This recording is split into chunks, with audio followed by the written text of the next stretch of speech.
Hi, it's Frank the pilot with a quick lesson on flight. Have you, a passenger on an airplane, ever wondered what makes planes fly? What's keeping that jet in the air?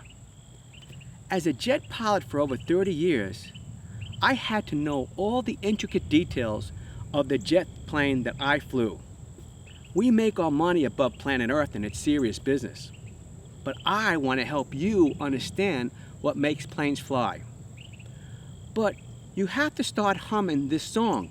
Doom, doom, doom, doom. Under Pressure, the classic rock song by David Bowie and Queen. Humming Under Pressure will help you remember what makes planes fly. Inventors Hans Hahn of Germany in 1939 and Frank Whittle of Great Britain in 1941 built the first jet engine. The simplest gas turbine engine for an aircraft is the turbojet engine. A turbojet engine is a horizontal container, like a can.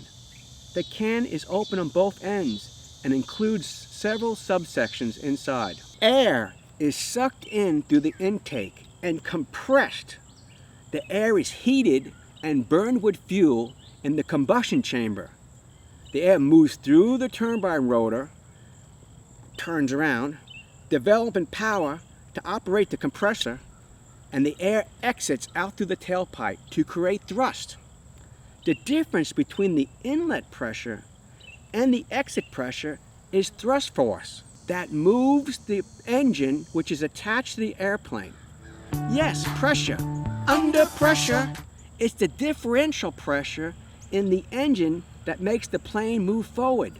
There's complicated laws that go with that, like Newton's first law of motion and Newton's second law. However, thrust alone from a turbojet won't get you to a cruising altitude of 35,000 feet. If the captain of the jet airplane pushes the thrust levers full forward to obtain maximum thrust and did nothing else, that jet would race down the runway and run off the end. What else does a pilot need? Do you hear that song? Under pressure. Yes, pressure. You need airfoil pressure, wing pressure, to give that plane lift. The basic description of what makes a plane fly is the pressure differential under the surface of an airfoil of the lower wing and the upper wing.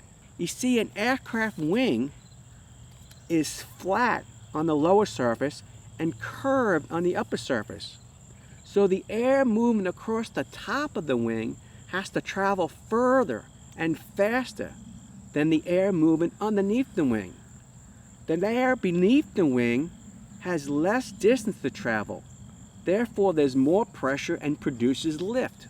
There's a scientific law, Bernoulli's theorem law, if you want to look it up. The pressure differential between the lower part, high pressure, and the upper part, low pressure, is called the lift force. It's the pressure differential of the wing that moves the plane up. Lift pushes the wing up, which is attached to the jet, upward. There are other forces involved: lift force, gravity force, drag force, and thrust force. But it all comes down to pressure. Under pressure, it's the engine pressure differential and the wing pressure differential that moves the jet from A to B.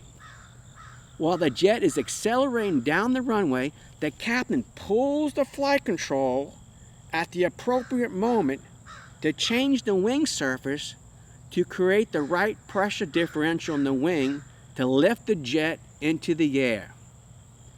Obviously, there's a lot more complicated things going on in the jet, but that's the basics. As simple as I can explain it, it's pressure, engine and wing pressure, and sometimes pilot pressure, stress, and responsibilities. The next time you feel everything's going against you and you are under a lot of pressure, remember, planes take off against the wind, and it's pressure that makes planes fly. I am happy I could clear a few things up for you and explain to you what makes planes fly. Under pressure. Enjoy the day, if not the night.